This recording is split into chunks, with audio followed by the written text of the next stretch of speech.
Donc bienvenue à tous, et à toutes pour cette petite heure et demie, donc qui va nous emmener sur le chemin de l'évaluation de la résilience face au changement climatique.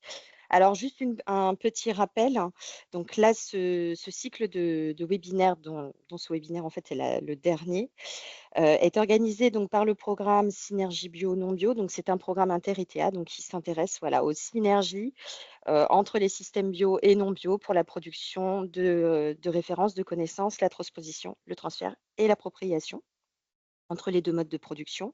Donc vous avez les 3 objectifs principaux, en tout cas de ce programme qui vous sont, affichés, à l'écran, et il y en a un en particulier qui était de pouvoir renforcer les collaborations entre Inter-ITA et favoriser la synergie entre les connaissances produites, qui nous a amené déjà il y a maintenant, 2 ans, à organiser donc voilà des séries de webinaires pour, faire monter en compétences en fait, tout l'ensemble des collaborateurs des ITA partenaires du programme sur, des thématiques où il nous semblait qu'il y avait quelques lacunes, et donc l'évaluation de la résilience a été choisie pour la thématique des webinaires qui se sont organisés entre 2024 et 2025.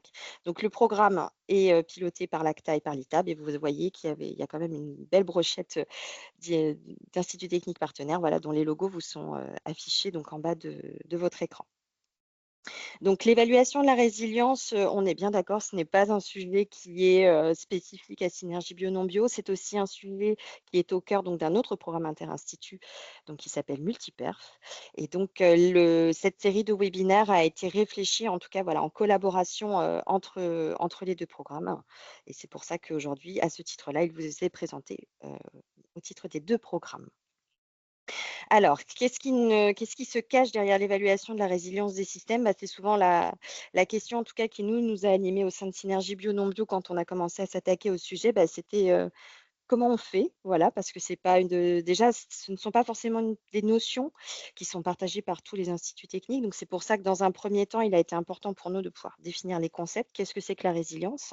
Et puis ensuite, de vous présenter donc au sein des 3 webinaires qui se sont succédés après, différentes approches, voilà, pour, comment on fait pour évaluer la résilience? Quelles sont les différentes approches qui existent? Et puis, bah, comment choisir finalement celle qui est la plus appropriée à ce que j'ai envie de faire?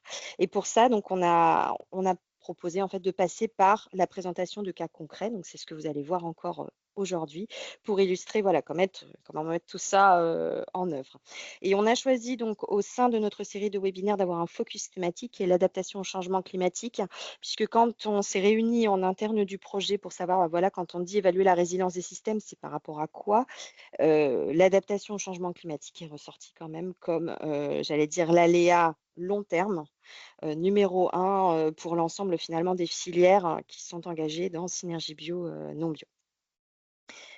Donc ça, voilà, je vous disais, il y a une série de 3 autres webinaires en fait avant celui-là, dont je vous rappelle, voilà, les dates et les contenus. Donc on a eu 2 webinaires, qui ont fait un focus sur comment on évalue l'adaptation au changement climatique, voilà, qui était le 9 décembre et le 31 janvier. Et le 12 novembre, en introduction, on avait eu un premier webinaire sur comment on évalue la résilience. Et donc là, notre dernier webinaire, finalement, va conjuguer les 2 puisqu'on va parler évaluation de la résilience face au changement climatique. Donc aujourd'hui, voilà, pour, discuter de ce sujet-là avec nous, donc nous avons 2 intervenants, donc Patrick Vesset, donc de l'INRAE, de l'équipe, Comet, donc il va nous présenter en fait une évaluation de la résilience appliquée donc à un cas d'élevage et un cas d'élevage de ruminants bio du Massif central, et Lucie Allard qui va enchaîner, sur, voilà, l'adaptation au changement climatique. Et finalement là, on va sortir un petit peu du cadre que l'on peut avoir, au niveau de nos instituts techniques où on évalue souvent des exploitations un peu moyennes, ce qu'on appelle des exploitations types. Et là, on va voir comment finalement la perception d'un agriculteur individuellement peut faire, changer, j'allais dire la manière de prendre en compte les choses pour la mise en place d'une stratégie d'adaptation, à l'échelle de l'exploitation. Donc j'en ai fini, j'allais dire, de mon introduction, et donc je vais laisser la parole à Patrick, Vesset tout d'abord, que je remercie encore, voilà, d'avoir accepté de se prêter au jeu, voilà, de ce webinaire. Patrick, c'est à vous.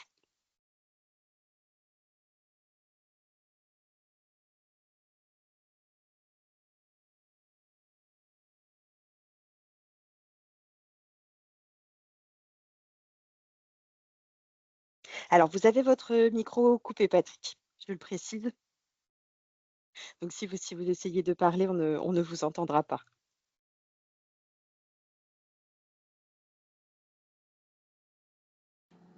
Voilà, oui, c'est peut-être mieux comme ça, non? Je vous le confirme, merci beaucoup. Oui, donc déjà, bah, merci pour l'invitation et puis bonjour à tout le monde. Donc là, j'ai essayé de partager l'écran, mais apparemment, il n'est pas partagé. Si. Non, là, on le voit pas. En fait, quand vous êtes peut-être revenu en arrière pour activer votre micro et je pense que ça a annulé le partage. Alors, comment faut... Alors, si je reviens là, partager.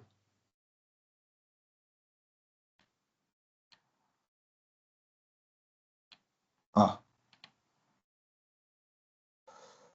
euh, Voilà, ça c'est bon? revient et si vous passez en plein écran, ça sera parfait et oui, je crois qu'il y a le petit écran Teams qui doit être sur votre voilà, c'est parfait. Merci beaucoup et vous pouvez y aller. Ok. Bien, bonjour tout le monde. Donc, je suis Patrick Vessé, ingénieur de recherche à l'INRAE, dans une équipe qui s'appelle Conception, Modélisation, Évaluation des systèmes d'élevage. Et personnellement, je suis agroéconomiste, c'est-à-dire je m'intéresse au fonctionnement et à l'économie de ces exploitations d'élevage.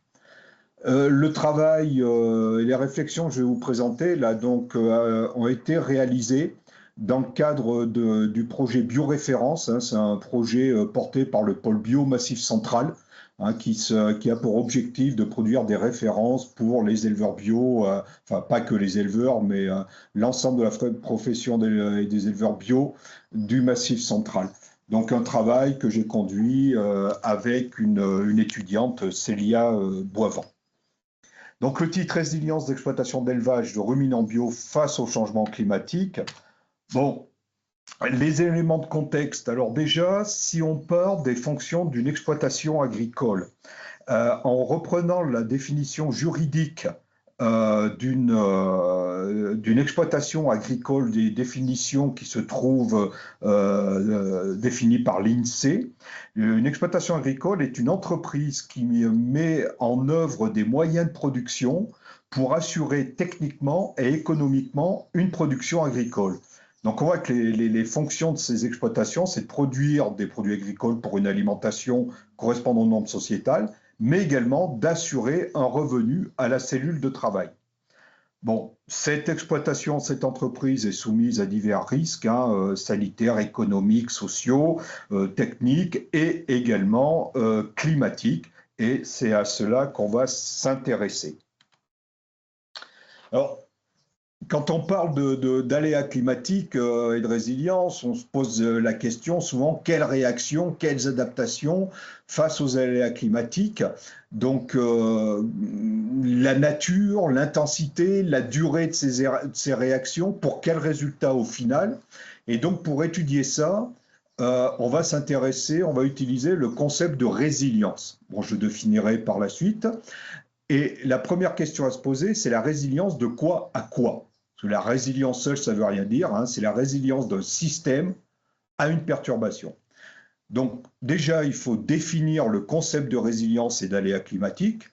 Ensuite, quantifier l'incidence des aléas climatiques sur la résilience des exploitations, déterminer les adaptations des pratiques agricoles et des facteurs de production, et enfin, éventuellement, si on a une population diverse, situer les élevages de l'échantillon face aux différents types d'adaptation. C'est un petit peu ce que, dans les 10 minutes qui viennent, je vais essayer de faire. Alors, en termes de méthode, déjà, la définition est l'indicateur de résilience.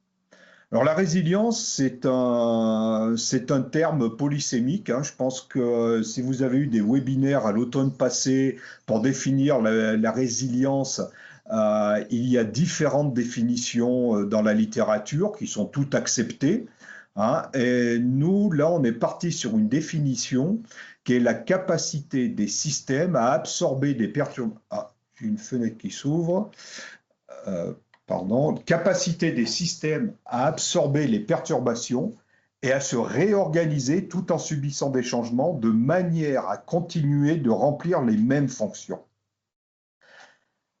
Donc, déjà dans notre cas, résilience de quoi à quoi? Ben, résilience de l'exploitation agricole, aux aléas climatiques.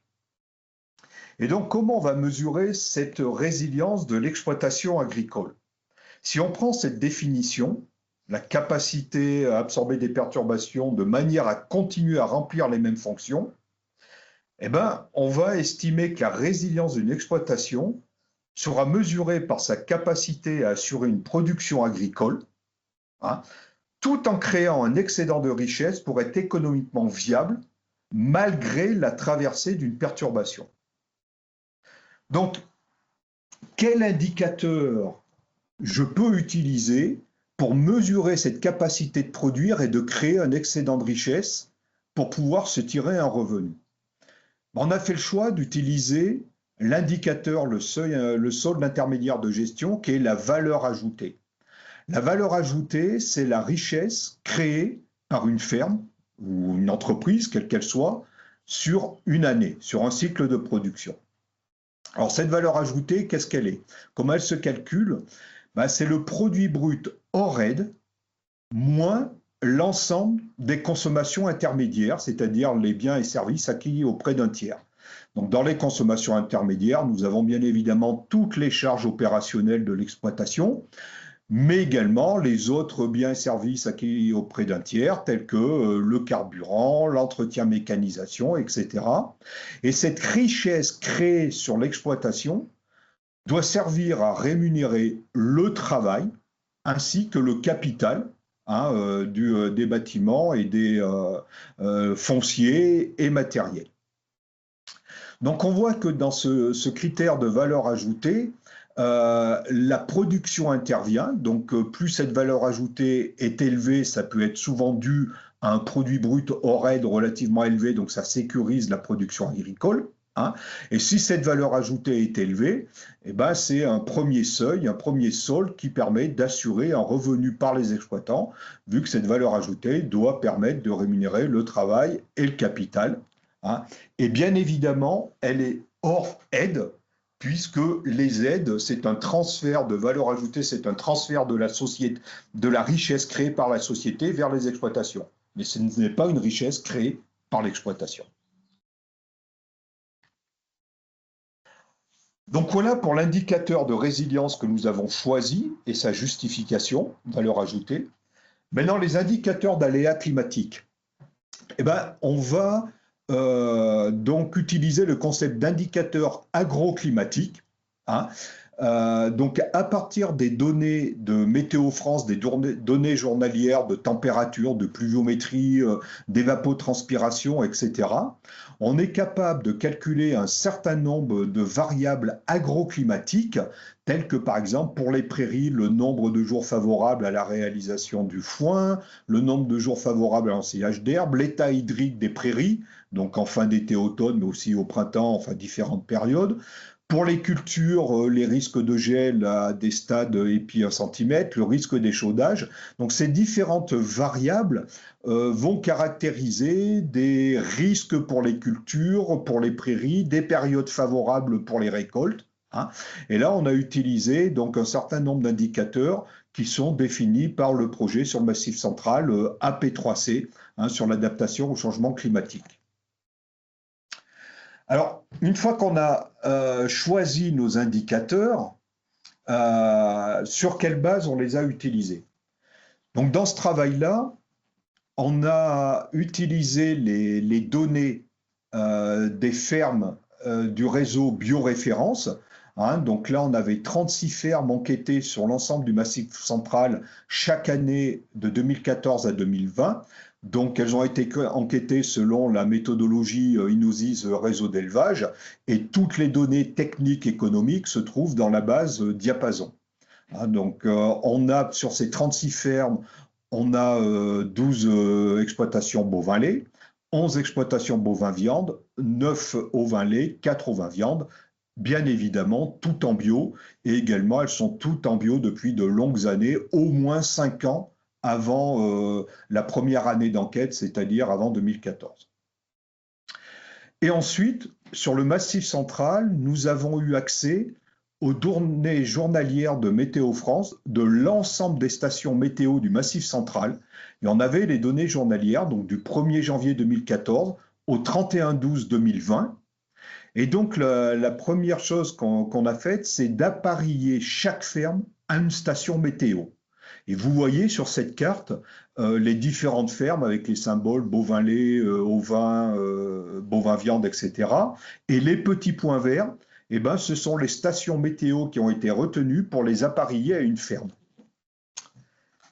Donc ce travail, alors cet appariement, il s'est fait également avec l'aide d'un climatologue, hein, parce que forcément la station météo qui a été appareillée à une ferme, c'est peut-être pas forcément celle qui était la plus proche de la ferme, hein, vu qu'ont été pris en compte des critères bien évidemment de proximité, mais également des contextes pédologiques et climatiques. Donc ce qui nous a permis d'avoir une base de données appariée avec 36 exploitations sur 7 années. Donc pour chacune des exploitations et pour chaque année, nous avons 5 variables agroclimatiques, hein, risque de gel début printemps, risque d'échaudage thermique du maïs, les jours favorables à la récolte de foin d'enrubanage et l'état hydrique de la prairie en fin d'été. Et nous avons retenu 13 variables technico-économiques par exploitation qui concernent principalement les stratégies d'alimentation, avec les quantités de concentrés produits sur la ferme, les rendements des cultures annuelles, quantité de fourrage produit sur la ferme, la part de maïs dans les fourrages, les rendements en herbe en première coupe, les quantités d'aliments achetés, donc fourrage acheté, concentré acheté, la quantité totale de fourrage consommé, la quantité d'herbe valorisée au pâturage, mais également des variables techniques telles que la taille du cheptel, la productivité animale, exprimée en litres par vache ou par brebis ou en kilos de viande par UGB, hein, et bien évidemment la valeur ajoutée brute d'exploitation en euros par hectare. Donc cette base de données nous permet de faire forcément une analyse de données, mais avant de faire notre analyse de données, il faut d'abord qu'on fasse un traitement sur ces données. Et là, on va faire une standardisation des variables et indicateurs. Pourquoi? Parce que déjà, la résilience est un concept dynamique. Donc pour chacune des fermes, ce qui nous intéresse, c'est la variabilité interannuelle. On ne va pas s'intéresser à la variabilité entre les productions. Hein, est-ce que les bovins laits sont mieux que les bovins viande? On ne va pas s'intéresser à la variabilité entre fermes, mais vraiment pour chacune des fermes, on s'intéresse à la variabilité interannuelle, hein, des liens qu'il peut y avoir entre ces indicateurs agroclimatiques et les stratégies d'alimentation et résilience, valeur ajoutée.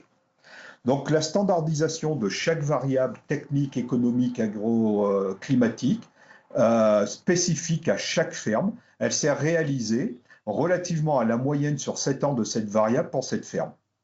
Hein, c'est-à-dire que pour chacune des variables que je vous ai présentées tout à l'heure, eh ben, on prend l'observation d'une ferme pour une année, moins la moyenne de cette variable pour cette ferme sur les 7 ans, divisé par l'écart type de cette variable sur 7 ans pour cette ferme. Ah. Et donc, vous voyez le petit graphique à côté, c'est bien les écarts à la moyenne qu'on va mesurer. Hein, et plus les écarts seront élevés, et ben, plus il y aura une réaction face à un événement, et moins il y aura d'écart, ben, plus on pourra considérer que c'est résilient, notamment pour la valeur ajoutée. Et puis également, ce travail de standardisation met toutes les variables sur la même échelle, hein, ce qui fait que qu'on parle d'économie, de technique ou d'indicateurs agroclimatiques, elles ont toutes la même variabilité, enfin elles sont toutes sur la même échelle, et pareil qu'on parle de bovin viande ou de ovin lait, le fait de standardiser, c'est qu'on ramène tout également à la même échelle. Bien. Alors maintenant, la méthode d'analyse de données faite, c'est l'estimation des relations de causalité complexes entre des variables latentes non directement observables et elles-mêmes mesurées au travers de variables observées dites manifestes. Donc c'est de la modélisation par équation structurelle, c'est-à-dire qu'on a des variables qu'on n'observe pas directement, à savoir des bonnes conditions climatiques pour les prairies, c'est quoi? Ben, c'est un ensemble d'indicateurs qui vont me dire que les conditions sont bonnes. Par exemple, pareil, la stratégie d'alimentation du troupeau. Bon, ben, c'est un ensemble d'indicateurs qui me donnent la stratégie. Donc là, on a défini un certain nombre de variables, je dirais de concepts, bonnes conditions climatiques pour les prairies, production globale de fourrage, les achats d'aliments, concentrés fourrage, la stratégie alimentaire, des conditions climatiques pour les céréales et les maïs, une production de concentré sur la ferme, la production du troupeau, et tout ça en lien avec la résilience. Et vous avez ici les différentes variables qu'on a vraiment mesurées, qu'on a utilisées pour définir ces concepts. Hein, donc pour les prairies, on a les séquences favorables au foin, à l'ensilage et l'état hydrique en fin d'été. Le maïs, les cultures, les risques d'échaudage et de gelée.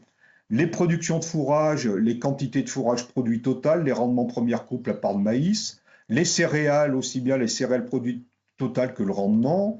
Les fourrages et les concentrés achetés. La stratégie alimentaire avec fourrage, concentré et herbe. La productivité du troupeau qui se décompose en taille du troupeau et productivité animale. Et enfin, la résilience, c'est la valeur ajoutée. Et donc, avec les algorithmes de cette modélisation, on va avoir les différents coefficients de corrélation entre toutes ces variables. Donc, les résultats, bah déjà, si on considère les conditions climatiques pour les prairies, on observe que lorsqu'on a des bonnes conditions climatiques pour les prairies, on a une corrélation négative avec les achats. Bon, bah, c'est plutôt rassurant. Mais on a également une corrélation négative avec la production de fourrage, une corrélation négative avec la distribution de fourrage dans l'alimentation. Donc ça veut dire quoi? Bah, ça veut dire que quand on a des bonnes conditions climatiques, les éleveurs donnent la priorité, des bonnes conditions climatiques pour l'herbe, hein, attention pour l'herbe, les éleveurs donnent la priorité au pâturage. Et donc dans ces exploitations, sur les meilleures conditions climatiques pour l'herbe, c'est préférence au pâturage. Mais on observe également que plus on a de fourrage produit sur la ferme et plus on a de produits achetés, eh ben, plus on a de fourrage conservé dans la ration des animaux. Donc, c'est-à-dire qu'une année où la production fourragère, où l'éleveur met la priorité sur la production de fourrage et la récolte de fourrage, ben, il y a un peu moins de pâturage et plus de fourrage dans l'alimentation des animaux. Et on le voit sur ce graphique, hein, à gauche, vous avez le nombre de séquences favorables à la récolte d'herbes. Donc, on voit qu'en 2016 pardon, et en 2018, bah, c'est des années très pluvieuses au printemps. Il y avait peu de jours de conditions favorables. Et vous voyez que sur le graphique de droite, eh ben, ces mêmes années, la production de fourrage conservé a été la plus élevée, bah, parce qu'on a peut-être fait des foins et des ensilages beaucoup plus tard, donc moins de qualité et plus de matière sèche récoltée. Hein. Et par contre, on a, vous voyez, en noir, moins de pâture, hein, et en marron, plus d'achats, ce n'est pas des fourrages, mais plus d'achats d'aliments conservés, donc d'aliments achetés, donc peut-être déconcentrés. Donc on voit quand même cette priorité entre le pâturage et la récolte. Hein. En mauvaise année, il y a plus de récolte. En bonne année, c'est le pâturage qui est priorisé. Ensuite, sur les cultures annuelles. Alors là, la variable climatique caractérise des échaudages et gels, donc c'est-à-dire de mauvaises conditions climatiques. Et on voit que finalement, lorsqu'on a des mauvaises conditions climatiques pour le maïs et les céréales, on a une corrélation positive avec l'achat d'aliments et avec la distribution d'aliments conservés et de concentrés. Par contre, ce qui est bizarre, on n'a pas forcément de relation significative entre les conditions climatiques sur le maïs et les céréales et la production de concentrés. Peut-être qu'on n'a pas vécu sur cette période de 7 ans de très gros chocs climatiques et donc les rendements n'ont peut-être pas été forcément affectés énormément. Mais ce qu'on peut dire, c'est que les mauvaises conditions climatiques pour le maïs et les céréales entraînent plus de fourrage conservé, de concentré dans les rations des animaux. Et lorsqu'on produit plus de grains et ou lorsqu'on achète plus de fourrage, eh ben on donne également plus de fourrage conservé dans la ration des animaux. Donc c'est-à-dire que finalement, plus on a de stock sur la ferme, plus on distribue de stock à ces animaux, et quelles que soient les conditions climatiques, moins on fait de pâturage. Donc c'est peut-être pas très trivial à comprendre tout ça, mais c'est des mécanismes qui se mettent en œuvre. Alors, si on regarde maintenant la résilience, donc la valeur ajoutée par hectare, eh ben, on observe que, bien évidemment, elle a une corrélation positive avec la production du troupeau. Donc, si on maintient la production du troupeau, on a une meilleure résilience. Et bien évidemment, une corrélation négative avec les achats. Bah, plus j'ai d'achats d'aliments, plus est faible ma valeur ajoutée. Mais surtout, ce qu'on observe, c'est que le plus fort coefficient de corrélation est le maintien de la production du troupeau. C'est-à-dire qu'en mauvaise année, pour maintenir la valeur ajoutée, la richesse créée par l'exploitation, il semble plus important de maintenir la production du troupeau plutôt que de diminuer les achats, quitte à baisser la production du troupeau. Donc, vous voyez que tout de suite, ça nous amène dans des notions de compromis. Alors, avant d'arriver au compromis, euh, on a fait une typologie des exploitations avec une classification, hein, de l'ensemble des exploitations années. Ce qui fait que la même exploitation, selon les années, peut se trouver dans différents groupes, hein. Et on a observé, donc la typologie donne trois groupes, un groupe pâturant, un groupe résilient, un groupe le moins efficient. Le groupe pâturant, bah, c'est celui qui pâture le plus, qui achète le moins de fourrage et de concentré, qui cumule les années avec les meilleures conditions agroclimatiques. Dans ce groupe-là, la production animale est légèrement inférieure à la moyenne et la valeur ajoutée, bah, elle est intermédiaire, c'est-à-dire qu'elle est relativement stable sur l'année, sur les 7 ans, pardon. Donc c'est un système très pâturant, résilient, hein, avec des bonnes conditions agroclimatiques. Le groupe résilient, bah, il consomme le plus de fourrage conservé, ils produisent le plus de fourrage sur l'exploitation, pour tout ça au service d'une meilleure productivité animale dans des conditions agroclimatiques moyennes pour les prix. Pas mauvaises, mais moyennes.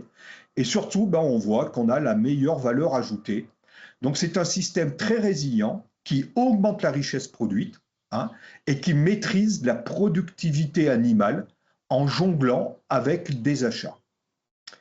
Par contre, le moins efficient, ben, c'est un groupe qui achète le plus, qui consomme le plus de concentré, mais par contre, ces consommations et ces achats ne sont pas au service de la productivité animale, hein. Donc la productivité animale n'est pas terrible. On est également dans des années de moins bonnes conditions agroclimatiques. Donc là, on a un écart à la moyenne de la valeur ajoutée qui est toujours négatif. Donc ce sont des systèmes peu résilients, des systèmes consommateurs de concentré et moins productifs. Et donc, par contre, ce qui est important de voir, c'est qu'on n'a pas d'effet de type de production, c'est-à-dire que les bovins lait, bovins viande, ovins lait, viande se répartissent équitablement dans les trois groupes. Par contre, on a un très fort effet année, bien évidemment, hein. Et ce qu'il faut en retenir, c'est que la gestion des ressources fourragères et la maîtrise de la productivité sont primordiales, surtout en année défavorable pour l'herbe. Donc on en arrive tout de suite à la conclusion et à quelques éléments de discussion, c'est-à-dire que les systèmes d'élevage herbagé de ruminants bio, l'achat de fourrage, ce qu'on a observé sur ces 7 ans pour ces 36 fermes, hein, l'achat de fourrage est la principale adaptation face à un manque d'herbe, hein. Donc, faut peut-être se poser la question de repenser les stocks fourragers de sécurité, parce qu'on voit que les éleveurs qui ont fait le plus de stocks, eh ben, on a peut-être donné plus à leurs animaux, mais ont maintenu la productivité animale au service de la valeur ajoutée. On voit tout de suite que, bien évidemment, comme j'ai dit, il y a des compromis entre productivité animale, autonomie fourragère et achat, hein. C'est-à-dire déjà entre taille du troupeau et autonomie fourragère. Est-ce qu'il faut que je diminue la taille de tout mon troupeau pour être autonome, ou est-ce qu'il faut que j'achète pour maintenir ma production? Entre productivité animale et aliments achetés, faut-il acheter du concentré pour produire un petit peu plus de kilos de lait par animal ou pas? Entre également l'autonomie fourragère et les charges de mécanisation, parce que dans la valeur ajoutée, le gasoil, l'entretien du matériel, tout ça, donc sont des consommations intermédiaires. Donc on voit beaucoup d'exploitations qui ont largement augmenté leur charge de mécanisation pour atteindre une autonomie fourragère. Donc là, il y a un compromis, hein. Donc vous voyez, il n'y a pas de réponse, hein, c'est relativement complexe, mais par contre, il y a une chose très importante, La clé, c'est l'efficience d'utilisation des ressources. C'est-à-dire que si on donne du fourrage ou du concentré et qu'en réponse, on a un maintien, voire une augmentation de la productivité animale ou de la production globale, on va être efficient, on améliore la richesse créée. Mais si ces fourrages et ces aliments achetés ou produits en quantité, finalement, ne permettent pas de maintenir un niveau de production, là, on n'est pas efficient, là, on a une baisse de, de valeur ajoutée. Et donc l'adaptation des systèmes de production face aux tendances climatiques, alors ce qu'on peut dire, c'est que sur les 7 années étudiées, les éleveurs n'ont pas adapté structurellement leur système. Structurellement, les surfaces fauchées, le chargement moyen, etc., est resté relativement stable. L'achat de fourrage, donc, qui est la principale réponse, ne peut pas être une stratégie sur long terme et peut même être une stratégie dangereuse en cas de choc climatique, bah, notamment en bio, du fait de la rareté du fourrage sur le marché. On a de temps en temps des dérogations, mais bon, va-t-il y avoir tous les ans des dérogations, hein? Et ne pas confondre aussi, ce qui est important, c'est ne pas confondre tendance, aléa et choc. Parce que si effectivement les conditions climatiques sont de plus en plus sévères pour les prairies, bah, ce n'est plus une aléa, c'est une tendance, hein. Ça ne nous tombe pas dessus tous les ans. Enfin, ce n'est pas une surprise qu'on va subir tous les ans. Donc, c'est une tendance. Et donc, ça veut dire que jusqu'à présent, bah, face à cette tendance, les éleveurs achètent du fourrage. C'est pour ça on se pose la question sur est-ce que c'est une stratégie de long terme. Et puis surtout, ne pas confondre avec aléa et choc, hein, parce qu'un choc, sur les 20 dernières années, quand on observe des longues séries, notamment sur le RICA ou sur les réseaux d'élevage, eh ben, on a eu un seul choc qui marque réellement les exploitations, c'est 2003. Et depuis, bah, on a une tendance et une variabilité autour de cette tendance. Voilà, je vous remercie. Alors, je ne sais pas si on prend les questions maintenant ou plus tard. Alors, on va prendre quelques questions maintenant, notamment des questions de compréhension, ou si, voilà, ou si il y a quelque chose qui vous a chiffonné.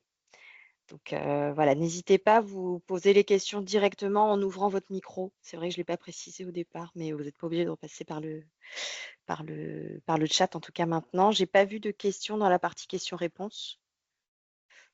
Donc voilà, n'hésitez pas à prendre la parole directement.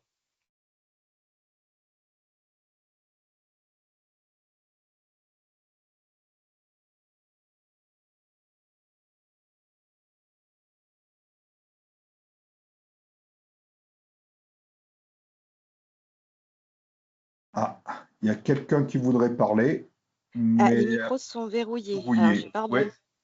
Élodie, est-ce qu'on peut, est-ce qu'on peut faire Je, quelque chose? je Ah, ils je sont. regarde, je sais pas, je dois avouer. Je peux les autoriser un à un, je crois. Alors, il y avait Amélie et Eva, de ce que j'ai vu. Oui, excusez-moi, le format Teams a changé entre ce webinaire-ci et le précédent webinaire. Et je n'avais pas en effet intuité qu'en effet dans ce format de réunion Teams, les micros sont verrouillés. Toutes mes Moi non excuses. plus, hein, je dois avouer que on découvre au fur et à mesure un peu la nouvelle version. J'essaye d'activer les micros, mais je sais pas du tout si ça Alors, marche. je pense qu'Amélie et Eva, en attendant, bah voilà. Alors, il y a la question de Bastien, mais j'avais vu qu'Amélie et Eva voulaient poser des questions. Est-ce que vous pouvez les écrire? Excusez-moi. Ah, Non, si, c'était pas. C'est bon, maintenant ah, ça marche. ça Moi, j'avais marche. pas forcément de questions, c'était juste pour vous informer qu'on avait les micros coupés. Ah, d'accord, excuse-moi. Et Eva, c'était la même chose alors, j'imagine? Hop, non, pas du tout. Ah non, bah toi, c'était J'avais une Eh bah, vas-y Voilà, alors, parce que j'étais excuse-moi. en train d'écrire en parallèle. Oui, en fait, j'avais cette question, c'est si je comprends bien, en fait, la décapitalisation, des cheptels, c'est une stratégie payante, sur le plan structurel, si on veut ajuster, finalement, la capacité, de production de fourrage vis-à-vis de la capacité de production, in fine de la viande. mais par contre, c'est pas une stratégie payante pour faire face à un aléa, c'est ça? Ben, oui, oui. Alors c'est vrai que la décapitalisation, alors le mouvement notamment en bovin qu'on observe depuis 8 ans maintenant, bon, le changement climatique ou l'aléa climatique n'en est pas la raison principale, c'est une des multiples raisons, hein, avec l'économie, la démographie, etc., etc.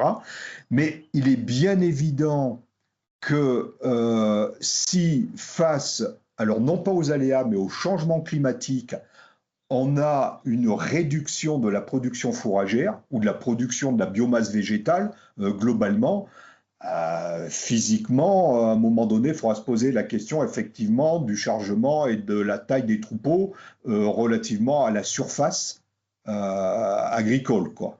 Hein, donc, mais évidemment, en réduisant la taille des troupeaux, on réduit aussi la production agricole. Voilà, c'est comme je dis, c'est surtout des compromis. Et dans cette notion de compromis, dans la valeur ajoutée, il y a aussi le prix qui intervient. Et là, actuellement, notamment en viande, en bovin viande, on est sur des prix très élevés. Donc, quand on a des animaux qui se vendent 6,50 € le kilo de carcasse ou 6 € le brouteur au kilo vif, effectivement, on peut se poser légitimement la question, est-ce qu'il ne faut pas acheter un peu de fourrage ou de concentré pour faire quelques kilos et maintenir un animal de plus? Donc là, on est vraiment dans le compromis, quoi. Mm. Et du coup, oui, c'est ça, ça dépend des prix, effectivement, et on peut imaginer que s'il y a un aléa ponctuel et qu'il y a beaucoup d'agriculteurs qui, effectivement, s'engagent dans ces stratégies de décapitalisation, on a aussi des effets sur le marché. En fait, c'est ça. Il Oui, y a aussi une histoire de régulation du marché, pas forcément adopter la stratégie dominante, finalement, qui doit aussi jouer, non? oui, oui. Et puis, bon, quand on parle d'aléas, on le voit par exemple avec des aléas sanitaires, hein. Mm. Lorsqu'il y a un aléa sanitaire qui tombe sur l'élevage, soit il y a une vente massive d'animaux au même moment, ou soit il y a des blocages des arrêts des ventes, des interdictions. Donc, effectivement, ça désorganise des marchés et ça a des conséquences sur le prix. Mais par contre, ce qui est important, comme je l'ai dit, pas confondre tendance et aléa. C'est-à-dire qu'un aléa, à la rigueur, c'est imprévisible. Par contre, si on sait maintenant que tous les ans, effectivement, on a un trou d'air pendant l'été, là, c'est plus un aléa. Là, il faut avoir une adaptation structurelle. Alors, je ne sais pas, les périodes de vélage, la modalité de récolte de fourrage, ou je ne sais pas, enfin, discuter de tout ça, quoi, hein. Ok, merci.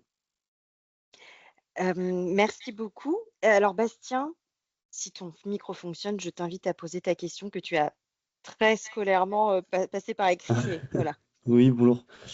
Bonjour, j'avais deux questions, Patrick, sur dans quelle mesure les résultats présentés, là, ils dépendent, enfin, notamment cet indicateur, la valeur ajoutée en euros par hectare de SAU.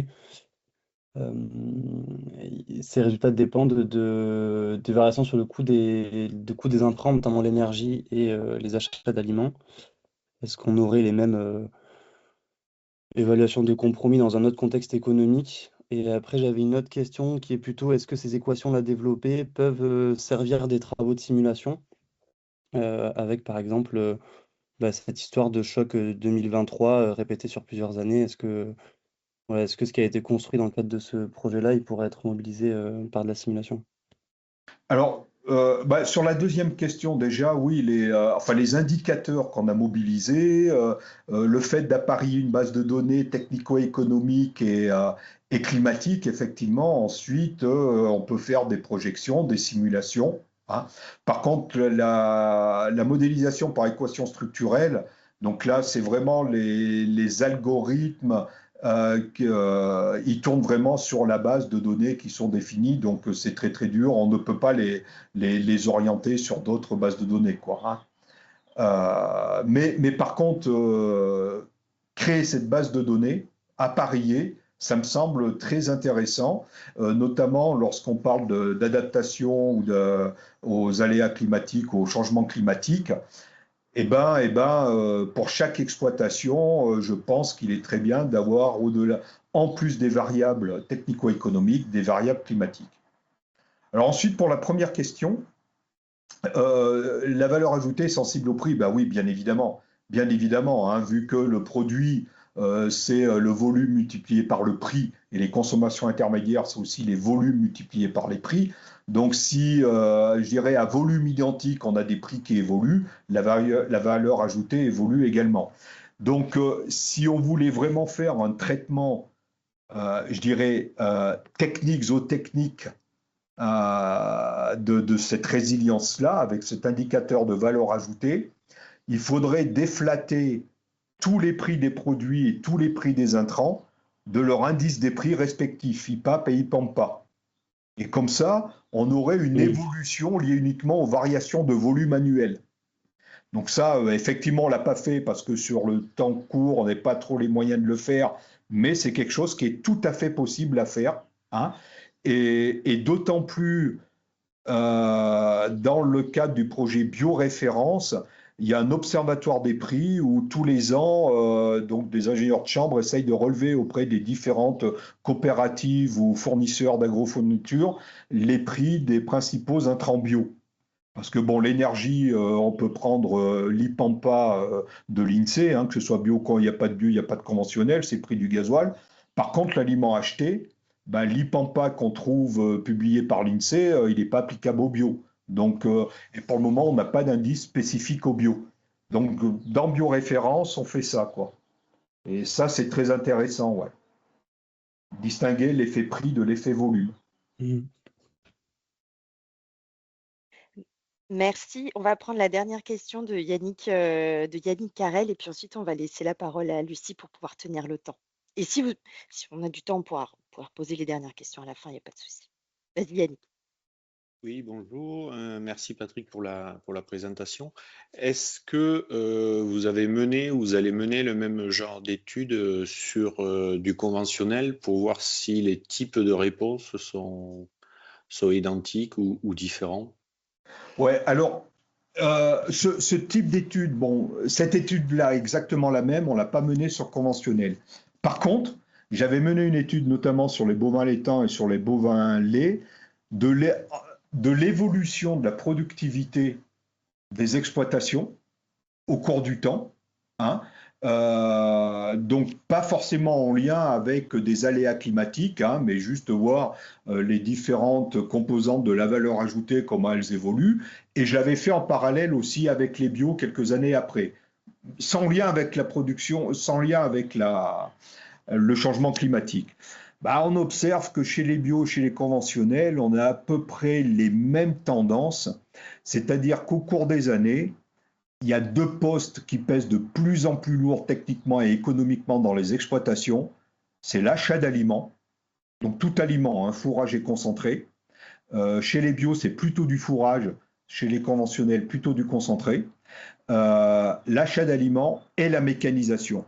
Les frais de mécanisation, donc y compris l'amortissement du matériel et l'entretien du matériel et le gasoil, bah, c'est quand même bio et conventionnel.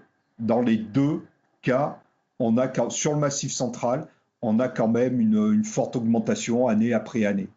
Donc c'est pour ça, quand je dis les compromis entre autonomie, productivité animale, mécanisation, ben, c'est des équilibres très, très, très, très fins à trouver, quoi. Oui, parce qu'effectivement, augmenter les stocks, ça demande un peu de mécanisation, quoi. Ben oui, et puis voilà, est-ce qu'à l'automne, le gasoil utilisé pour aller faucher des troisièmes coupes à 200 kg de matière sèche hectare, ouais, ça peut faire un peu de stock, mais quel est le coût de ce stock par rapport au litre de lait ou au kilo de viande qu'on va produire avec? Enfin, ça peut justifier, comme je disais aujourd'hui, à 6 € le kilo de viande, bah, ça peut justifier. Si on retombe à 3,50 € ou 4 €, ça coûte cher. Voilà. En fait, c'est pas simple, mais vous le savez tous. Eh ben, merci beaucoup, en tout cas, pour voilà, la réponse à ces questions. Et puis, bah, on va laisser la parole à Lucie, voilà, pour la deuxième intervention. Lucie, c'est à vous. Et merci encore, comme pour Patrick, d'avoir accepté de vous prêter au jeu.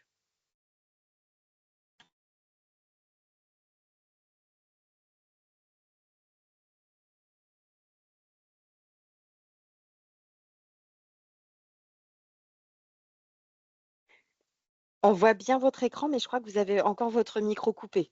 Donc je ne sais pas si c'était intentionnel. Ah bah voilà, c'est mieux. Est-ce que vous m'entendez? Très bien, merci beaucoup.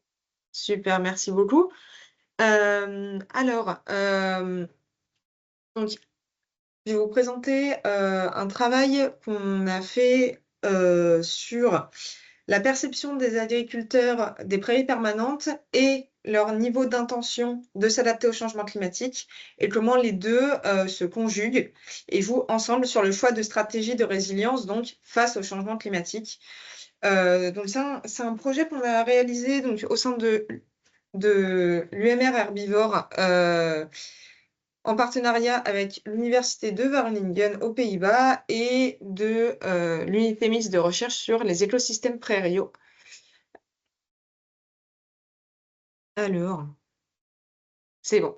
Alors, on était parti d'un projet qui était plutôt orienté place des prairies permanentes dans le système fourrager, parce que les prairies permanentes sont des écosystèmes qui sont importants pour le bien-être humain via les différents services qu'elles peuvent rendre, mais elles sont aujourd'hui menacées de conversion à d'autres occupations de sol, notamment conversion à la culture, aux cultures agricoles pour celles qui sont mécanisables. Aujourd'hui, le changement climatique menace les élevages et leurs systèmes fourragers qui doivent gagner en résilience, en adaptabilité pour faire face au changement climatique et possiblement, donc ça peut motiver des éleveurs soit à convertir des prairies permanentes en culture ou au contraire les motiver à maintenir des prairies permanentes dans leur système. Et qu'est-ce qui va orienter ce choix? Entre autres facteurs, les facteurs socio-cognitifs apparaissent pertinents dans la littérature, mais sont encore peu étudiés par rapport à d'autres facteurs, comme par exemple les facteurs économiques que Patrick nous a présentés. Et ces facteurs socio-cognitifs, on peut les appeler aussi plus simplement les perceptions des éleveurs. On sait dans la littérature qu'elles déterminent les pratiques fourragères et aussi le choix d'adaptation au changement climatique.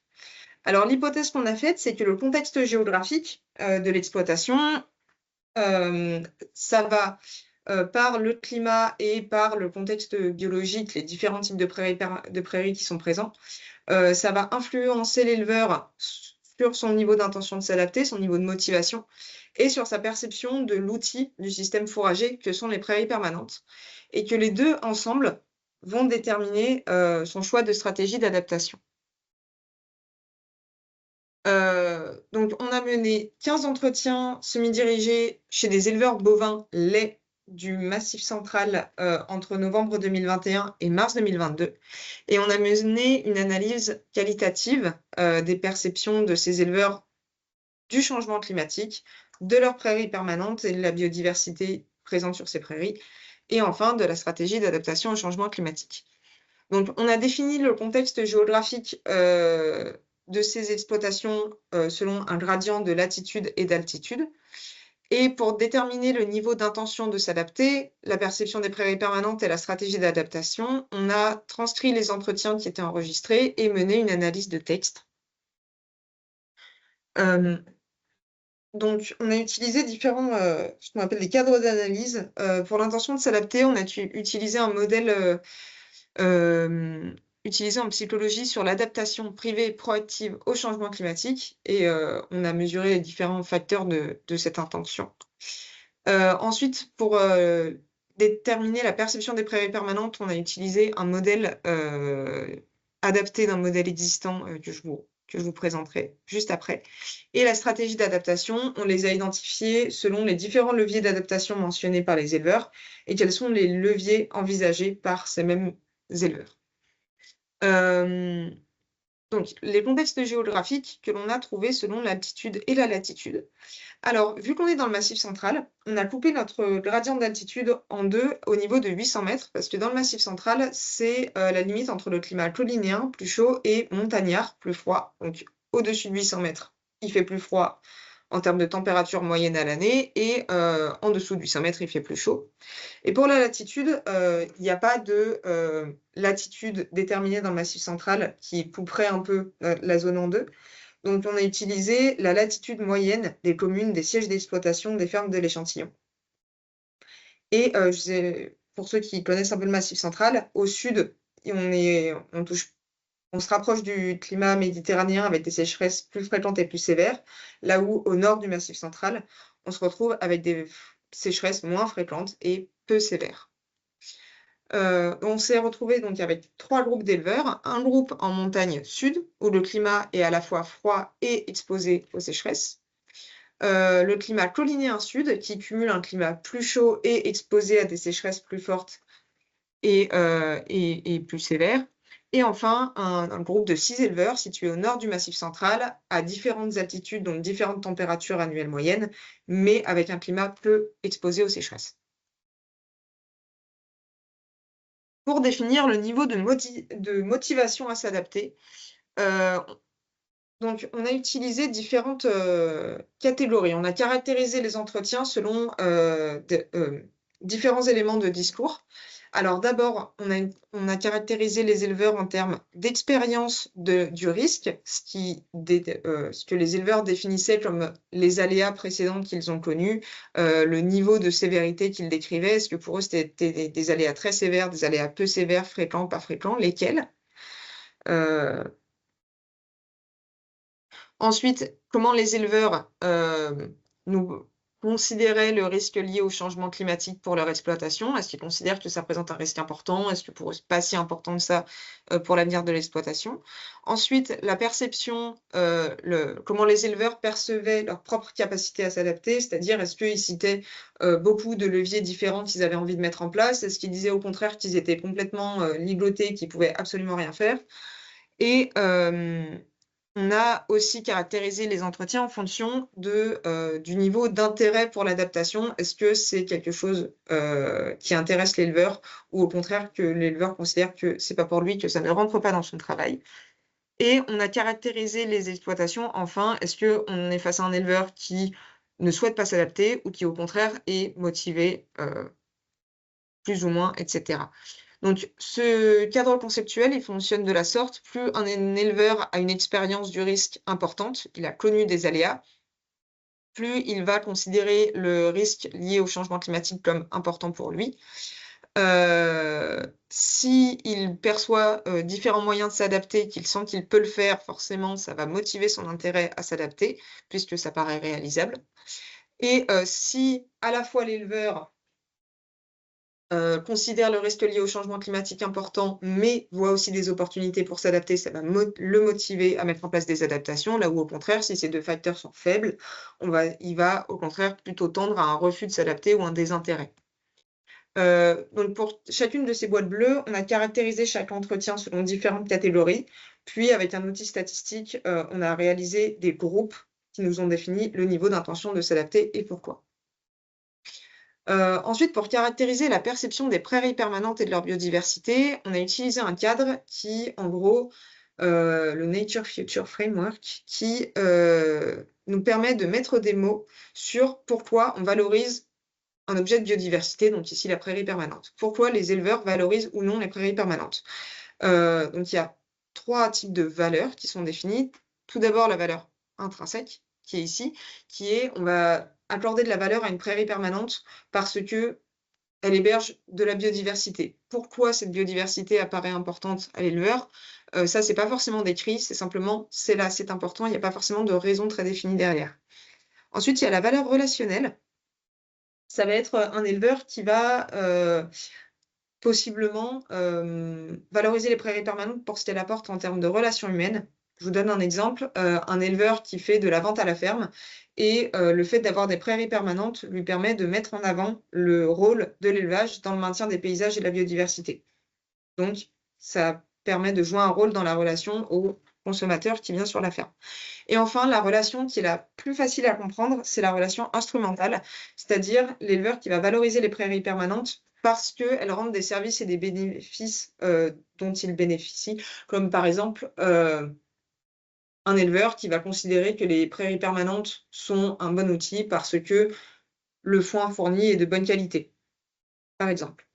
Voilà, mais l'adaptation qu'on a utilisée considère que les prairies permanentes ou les écosystèmes en général ne sont pas forcément valorisés pour des raisons positives, mais parfois négatives.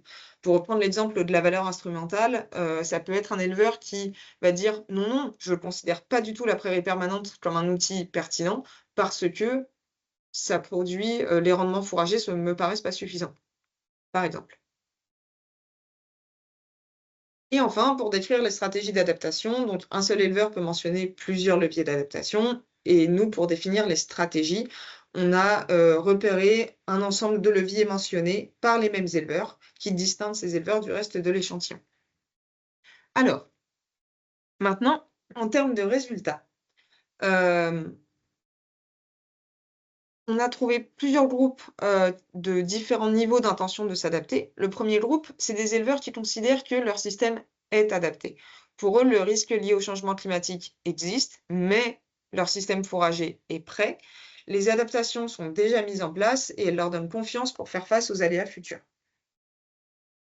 Le deuxième groupe, eux, ils vont mettre en place de nouvelles adaptations. Le palier n'est pas encore passé.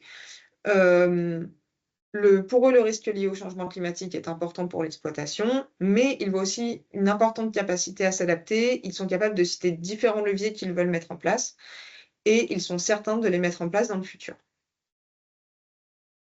Les troisièmes, au contraire, ils voient peu de marge de manœuvre. Certes, le risque lié au changement climatique est important, mais ils voient peu de leviers différents. Et les quelques leviers qu'ils arrivent à citer, en général, sont des adaptations de court terme, mais rien de structurant de long terme qui transformerait l'exploitation. Et enfin, le dernier groupe, il n'envisage pas de s'adapter, soit parce que le risque lié au changement climatique paraît tellement important que ça génère du fatalisme et que l'éleveur a l'impression de ne rien pouvoir faire, ou alors parce que c'est des éleveurs qui partent bientôt à la retraite et qui ne voient pas l'intérêt pour eux au cours du peu de temps de carrière qui leur reste de s'adapter et ils repoussent un peu la responsabilité de l'adaptation à la génération suivante. Et sur ces groupes-là, on n'a identifié aucun lien au contexte géographique, à nos 3 groupes de contexte géographique. Donc, on en trouve de chaque groupe un peu dans les 3 zones.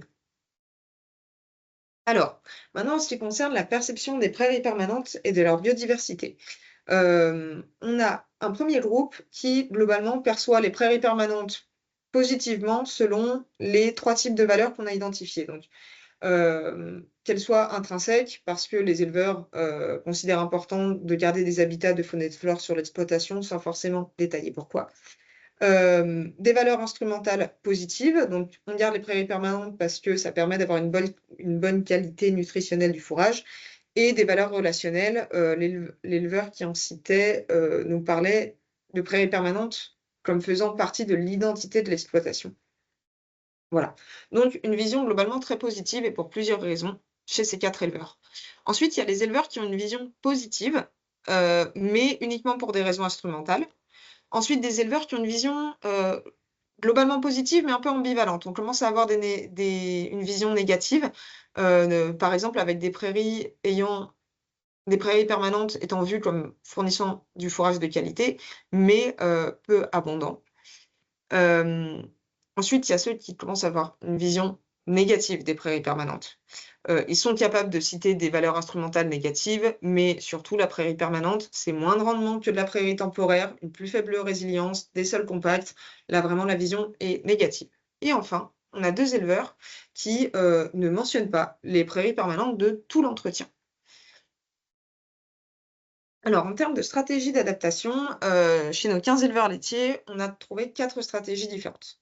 On a réparti les différents leviers en fonction des leviers qui concernent la gestion, exploitation du fourrage et gestion des stocks, le troupeau et la ressource fourragère, et le choix de ressources fourragères pour un système du futur. La première stratégie, c'est des éleveurs qui souhaitent bénéficier de la biodiversité inter- et intraparcellaire aux 2 niveaux des prairies permanentes. C'est des éleveurs qui ont une vision de la gestion des stocks qui est assez diverse au sein de cette stratégie. Il y en a qui parlent de séchage en grange, certains qui comptent sur des achats ponctuels et d'autres qui, au contraire, misent sur des stocks de sécurité de fourrage. Au niveau du troupeau, il y a 2 types de leviers. Il y a ceux qui veulent ajuster la taille du troupeau en cas d'aléa, et ceux qui veulent réduire le troupeau pour réduire le chargement de manière structurelle sur le long terme. Et en termes de choix de ressources fourragères, si ce n'était pas déjà le cas, il y a ceux qui ont adopté un système 100% prairie permanente. Il y a l'adaptation de court terme des rotations de pâture et de fauche en s'adaptant au contexte climatique et au type de prairie permanente. Le fait de préserver la diversité de prairies permanentes, différents types, et planter des haies pour protéger les sols, ça revenait. Et si la baisse de chargement n'était pas faite en modifiant la taille du troupeau, d'autres parlaient de baisser le chargement en augmentant la SAU. Ensuite, il y a ceux qui voient une complémentarité entre prairies permanentes et prairies temporaires et cultures en rotation. Donc là, c'est des éleveurs qui, par contre, sont vraiment motivés par le fait de créer du stock de sécurité de fourrage. On retrouve cette tendance à ajuster la taille du troupeau ou baisser le chargement. Et c'est des éleveurs dont la stratégie est définie par le fait de vouloir diversifier l'usage des sols, soit en rajoutant de la prairie permanente là, dans un contexte plutôt orienté culture, soit au contraire en rajoutant des cultures fourragères dans un contexte orienté prairie permanente. On a toujours cette adaptation de court terme des rotations de pâture et des fauches selon les types de prairies permanentes, mais aussi des adaptations des rotations de culture, et la plantation d'arbres et de haies est un levier qui revient là encore. Ensuite, il y a des éleveurs qui, vraiment, pour eux, l'adaptation, c'est ce qu'ils mettent dans le semoir des prairies temporaires. Pas vraiment de stratégie de gestion des stocks très définie. Par contre, on sème des prairies temporaires multi-espèces, si possible avec des espèces adaptées aux conditions locales, ou alors on sème des prairies temporaires règle à trèfle pour étendre la période de pâturage et ainsi baisser le besoin de fourrage conservé pour l'hiver. Et enfin, il y a ceux qui misent uniquement sur le fait de planter des cultures fourragères en rotation avec des prairies temporaires. Là encore, c'est des éleveurs orientés stock de sécurité de fourrage. On essaye au maximum d'éviter l'achat ponctuel en cas d'aléa. La baisse structurelle du chargement est envisagée comme un levier, et le troupeau est amené dans des zones de bois pâturant pour les périodes d'ensoleillement fort. Là encore, la prairie temporaire multi-espèces est envisagée en rotation avec des cultures fourragères. La plantation d'arbres et de haies revient dans les 4 stratégies, et adapter les rotations de pâture est un levier ponctuel envisagé comme ailleurs. Donc, maintenant, on va regarder la cohérence entre la perception des prairies permanentes et de leur biodiversité, nos 3 valeurs, si elles sont positives ou négatives, avec le contexte géographique et la stratégie d'adaptation qu'on vient de voir. Là, on va se placer chez les éleveurs qui considèrent leur système adapté ou qui sont certains de mettre en place une nouvelle adaptation. Donc, des éleveurs qui sont globalement plutôt intéressés par l'adaptation au changement climatique. Donc, ces éleveurs sont présents dans nos 3 contextes géographiques. Ils ont des perceptions des prairies permanentes variées et 3 types de stratégies d'adaptation. Alors, on observe que ceux qui sont dans le nord ou la montagne sud, donc qui ont soit un climat froid et exposé aux sécheresses, soit un climat chaud mais peu exposé aux sécheresses, ces éleveurs ont une perception globalement positive des prairies permanentes, et ils souhaitent bénéficier de la biodiversité inter- et intraparcellaire des prairies permanentes pour faire face au changement climatique. À l'inverse, dans le Colinéen sud, là où on a des températures élevées qui se cumulent à une exposition fréquente à des sécheresses fortes, on a des éleveurs qui ont une vision plutôt négative ou à minima ambivalente des prairies permanentes, et donc des éleveurs qui vont soit miser sur une stratégie de complémentarité entre prairies permanentes et prairies temporaires et cultures fourragères en rotation, soit des éleveurs qui vont simplement ne pas miser sur la prairie permanente et miser sur des cultures fourragères en rotation avec des prairies temporaires uniquement. Donc, dans le Colinéen sud, là où le climat est plus rude en termes de chaleur et de d'exposition aux sécheresses, on retrouve des stratégies fourragères différentes. Maintenant, si on regarde les éleveurs qui voient peu de marge de manœuvre, eh ben, malgré une perception plutôt positive des prairies permanentes, ce n'est pas forcément le levier qui est envisagé. Et chez les éleveurs qui ne s'adaptent pas, ben forcément, on ne peut pas regarder la cohérence entre les perceptions et la stratégie. Donc, qu'est-ce que ça nous indique? Ça nous indique que la perception des prairies permanentes et de leur biodiversité est cohérente avec le choix de stratégie d'adaptation au changement climatique, mais uniquement si l'éleveur a une intention de s'adapter assez importante. Ensuite, la perception des prairies permanentes et de la biodiversité de ces prairies, elle est liée aux valeurs instrumentales dans notre échantillon. On a vu que tout ce qui était relationnel ou intrinsèque intervenait relativement peu. Et cette perception instrumentale, elle est négative, là où le climat est à la fois plus chaud et exposé à des sécheresses plus fréquentes et plus fortes, mais la perception des prairies permanentes demeure positive dans les autres zones. Et enfin, les stratégies d'adaptation des éleveurs de notre échantillon, elles impliquent essentiellement, elles sont distinguées par le choix de ressources fourragères.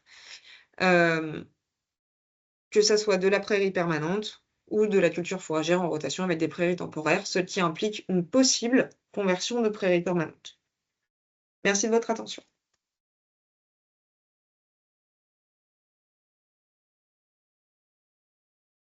Merci beaucoup, Lucie. Bah, écoutez, on a un petit quart d'heure pour des questions. Alors, je vous propose, si c'est encore possible, de fonctionner comme tout à l'heure, c'est-à-dire, bah, n'hésitez pas à ouvrir le micro et voilà, à poser vos questions en direct. Ça sera plus simple que de passer par le chat.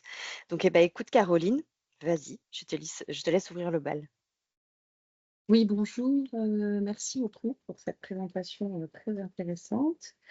Je voulais savoir si l'analyse pour caractériser les entretiens, elle avait été faite avec des logiciels, si oui, quel type de logiciel, ou alors si elle avait été faite intégralement, on va dire, voilà, via une caractérisation de mots, des comptages, enfin voilà, comme ça. Alors, merci pour votre question. On a fait un peu les deux. Il y a un logiciel qui s'appelle NVivo qui permet de faire de la transcription d'entretiens, d'enregistrement, mais donc ici les entretiens. Ça permet de gagner du temps, mais ça demande quand même un regard humain après pour corriger parce que l'état de cette technologie est là où il en est. Et ensuite, on s'est servi. On était deux pour analyser les entretiens et donner notre interprétation des entretiens. Et ensuite, pour ce qui est de faire des groupes, on a utilisé un logiciel statistique, R, pour réaliser ce qu'on appelle une analyse des correspondances multiples. Ce qui, en gros, permet de faire, avec notre cadre d'analyse du niveau d'intention de s'adapter, on avait plein de catégories différentes et chaque éleveur était dans le groupe 1, le groupe 2, le groupe 3, le groupe 4 pour toutes les catégories. Et donc, pour faire des groupes à partir de ça, on a fait une analyse statistique qualitative. Et sinon, le reste, c'est de l'analyse d'entretien humaine. Ok, merci. Je vous en prie. Merci. Émeric et Monet, j'ai vu que tu avais posé une question dans le chat, donc ce que je te propose, c'est de la poser en direct. Oui, merci, mais c'était pour l'intervenant précédent, c'était auprès de... Ah, pardon. Voilà. Alors, on en reviendra après, Ouais. on reviendra après dessus. Excuse-moi, j'avais mal Pas de souci. regardé le tempo. Moi, quand même, alors je suis complètement novice hein, sur le sujet par rapport à votre conclusion. En fait, ce que vous disiez, c'est que finalement, il y a des cohérences entre stratégie d'adaptation au changement climatique, vision des prairies permanentes, uniquement pour le groupe donc, qui a des intentions de s'adapter. Oui. Donc, ce que j'en comprends, c'est que finalement, si on doit travailler avec des agriculteurs demain, alors éleveurs ou agriculteurs, j'allais dire céréaliers, il y a un poids de l'échantillon qui finalement va être assez énorme dans ce qu'ils vont être capables de sortir en termes de leviers qu'ils voudront mettre en place? Ou est-ce que c'est trop généralisé? Ce que vous appelez un poids de l'échantillon, ça sera un nombre d'éleveurs par rapport à l'échantillon total? Oui, ou le choix même des alors, éleveurs ou non éleveurs, hein, d'ailleurs, parce que moi je travaille dans la filière, végétale. Mais, finalement, le choix des agriculteurs que l'on va mettre dans le groupe va être assez déterminant sur ce qu'ils vont être capables, par exemple, si on parle de reconception de système, dans ce qu'ils vont être capables d'imaginer, et enfin, voilà, c'est ce que Mmh. j'avais comme impression. Alors ici, dans notre travail en tout cas, on peut pas vraiment conclure là-dessus parce que nous, on a fait des entretiens à la ferme et on a vu chaque éleveur en face à face. Après, dans les travaux qui font plus du focus group, où on a des éleveurs qui sont dans la même salle et qui réfléchissent ensemble, là oui, il peut y avoir Une d'ailleurs, c'est émulation. un peu le but, une émulation de groupe qui va créer quelque chose. Là, pour le coup, nous, c'était vraiment de voir comment l'éleveur pense sa stratégie d'adaptation dans le contexte de sa ferme. Et voilà. Et j'avais juste une petite question pour, par rapport à ce que vous disiez. Vous disiez que finalement ceux qui n'ont pas de marge de manœuvre, enfin ceux qui ne voient pas de marge de manœuvre, ils n'ont pas des stratégies finalement qui Mmh. sont si Ouais. cohérentes que ça.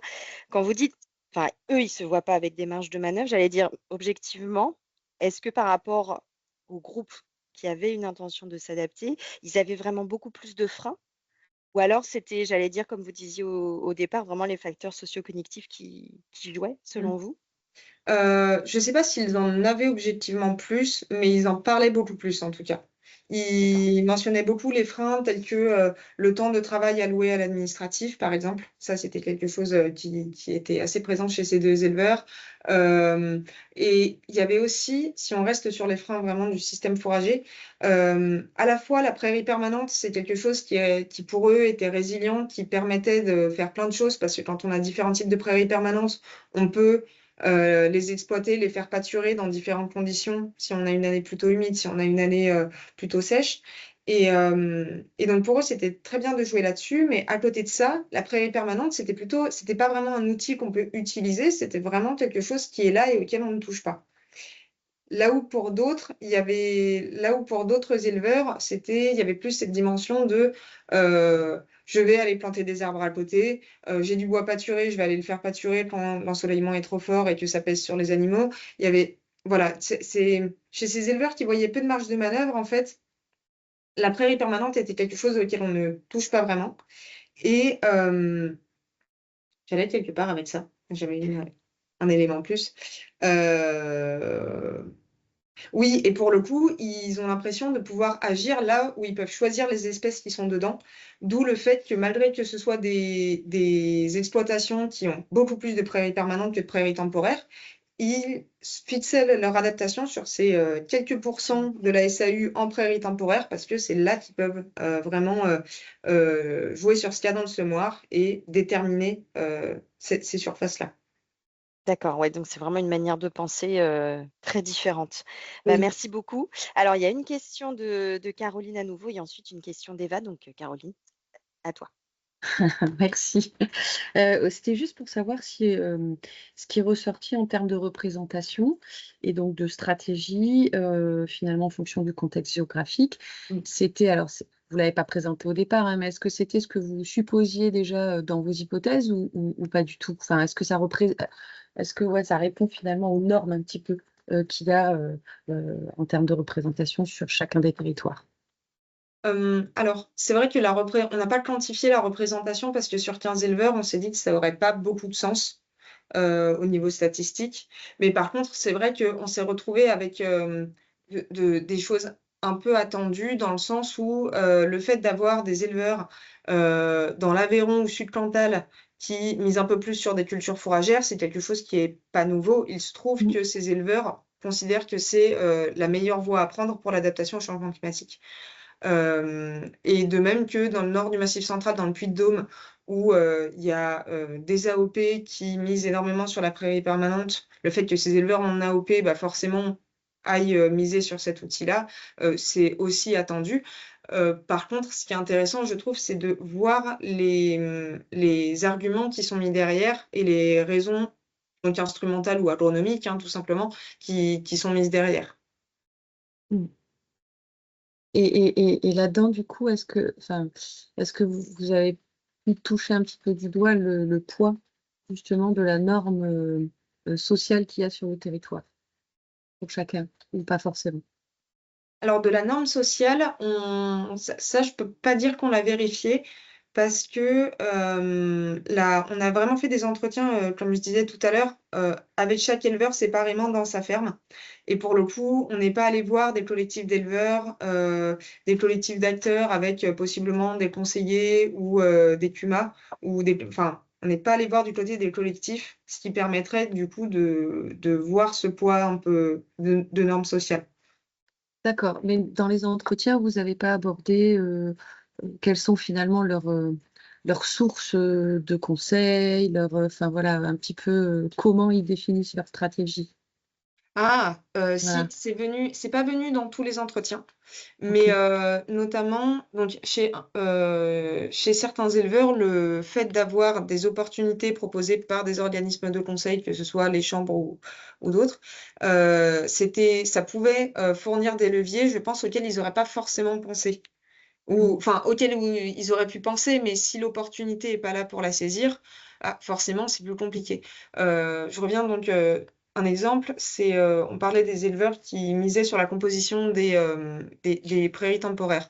Ben, ces éleveurs-là, pour eux, ces éleveurs-là, il y en a un qui misait sur une initiative de la Chambre qui est de faire des achats en commun de graines d'espèces prairiales adaptées au contexte.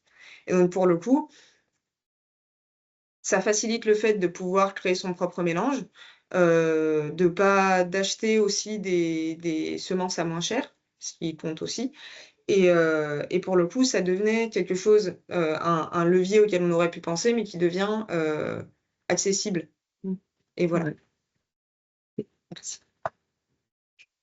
Ouais. Et moi, j'avais une question. En fait, c'est vrai que vous êtes intéressé à la géographie pour la localisation et Oui. le type de paysage, mais finalement, il y a des aspects aussi qui relèvent de la géographie plus locale, on va dire, de typologie de ferme en termes de répartition des parcellaires, aussi de niveau de valeur agronomique des terres, niveau d'intensification des systèmes. Est-ce que ça, c'est des choses que vous avez analysées ou que vous avez considérées comme étant homogènes en fait au sein des entités géographiques? Alors, on a essayé en fait, ce travail-là venait en complément d'un autre travail dans le même projet sur justement l'aspect beaucoup plus écologique des prairies. Mais on n'avait pas malheureusement de relevé dans toutes les parcelles des exploitants. On avait plutôt une ou deux parcelles, allez, jusqu'à 5 parcelles chez chaque exploitant. Mais pour le coup, on, on a essayé de faire le lien en termes d'hétérogénéité des parcelles. Mais pour le coup, c'est vrai que c'était difficile en n'ayant pas le même nombre de parcelles chez chaque éleveur de vraiment déterminer un lien. Et autre question aussi, prairies permanentes, prairies naturelles. Est-ce que, voilà, dans quelle mesure ça se recoupait pas selon les Ouais. territoires? Alors, on a essayé de clarifier ça au cours des entretiens avec les éleveurs, hein, d'avoir bien parler de la même chose avec les mêmes mots. Et du coup, on a fait l'amalgame entre prairie permanente et prairie naturelle. Après, c'est vrai que là où la prairie permanente, si on regarde la définition de la PAC, ça peut être une prairie retournée tous les ans, mais qui est toujours en prairie 5 années de suite. Ça, c'est des pratiques qui sont pas présentes dans la zone d'étude. Vraiment, une prairie permanente, c'est une prairie à laquelle on ne touche pas pendant plus de 5 ans. Voilà. Donc, pour le coup, on s'est permis de faire l'amalgame entre prairie naturelle et prairie permanente. Mm.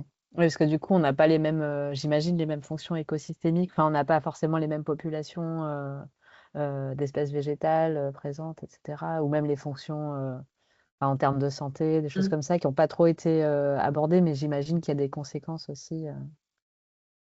Oui, il y a des conséquences. Après, même au sein des prairies permanentes, nous, ce qu'on a observé dans le premier volet de ce travail qui était plus écologique, c'est qu'en fait, les compositions végétales, elles varient énormément, mais rien qu'en termes de climat.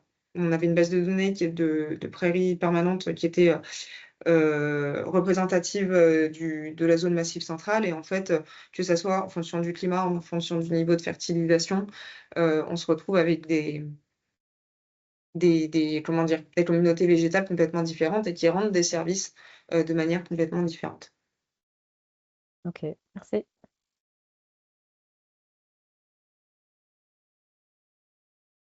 Eh ben, merci beaucoup. Pour le coup, je vais donner la parole cette fois-ci à Émeric pour revenir donc sur l'exposé de Patrick Vessette, parce que tu as posé ta question après que je sois passée à Lucie, donc mais j'avais bien dit qu'on Il n'y aurait a le pas de droit il y a pas de de pouvoir souci. poser quand même des questions après. Vas-y. Oui, non, c'était juste pour savoir si le même type d'étude pouvait être réalisé, mais plutôt en simulation. Mais Bastien a proposé cette question-là, mais je sais pas si sur des projections aussi de scénarios climatiques et pour voir justement l'évolution, la résilience, si on se projette plutôt dans avec des données climatiques, avec des scénarios en fait, quoi. Oui, oui, tout à fait. D'ailleurs, on est en train de travailler dessus. Hein, c'est-à-dire qu'au sein de l'INRAE, il y a un gros projet élevage et changement climatique. Donc, je suis le porteur de ce projet et on a déjà défini donc des scénarios climatiques en utilisant différents modèles de projection à l'horizon de 2050, également des scénarios socio-économiques, parce qu'on l'a vu, que ce soit les conjonctures de prix, que ce soit également les politiques publiques, bah, tout ça va influer sur les stratégies des éleveurs. Et donc là, maintenant, courant 2026-27, sur les 2 années qui viennent, on va avoir dans 3 régions différentes des focus group avec différents acteurs de l'élevage, hein, pour voir un peu les forces, faiblesses, opportunités, menaces de ces différents territoires et les pistes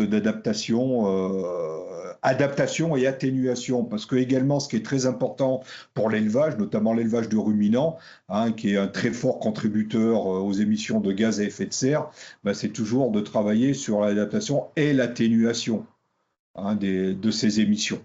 Voilà. Donc on va avoir 3 terrains d'études, un plutôt dans un climat méditerranéen, un dans un climat donc montagne humide, massif central, et puis un en zone plus polyculture, polyélevage océanique sur l'ouest Bretagne. Ok, merci beaucoup. Ouais. Est-ce qu'il y a encore d'autres questions dans l'Assemblée?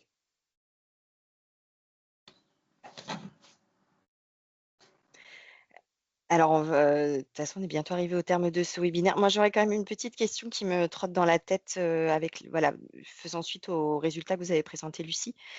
Il y a une réelle, enfin voilà, ce que je retiens, c'est qu'il y a quand même un réel poids en fait, hein, de l'éleveur, de sa manière de voir les choses en fait dans ce qu'il va mettre en place sur sa ferme.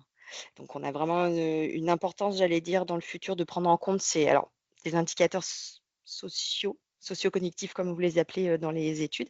Et comment, j'allais dire, voilà, ce genre de facteur, vous pourriez le faire rentrer par exemple dans l'étude qui a été menée par Patrick et Célia, si je ne me trompe pas. Voilà, comment on arrive, parce que c'est finalement, ça en fait pas partie, j'ai l'impression, de manière forcément naturelle, mais c'est quand même hyper important finalement pour évaluer cette résilience.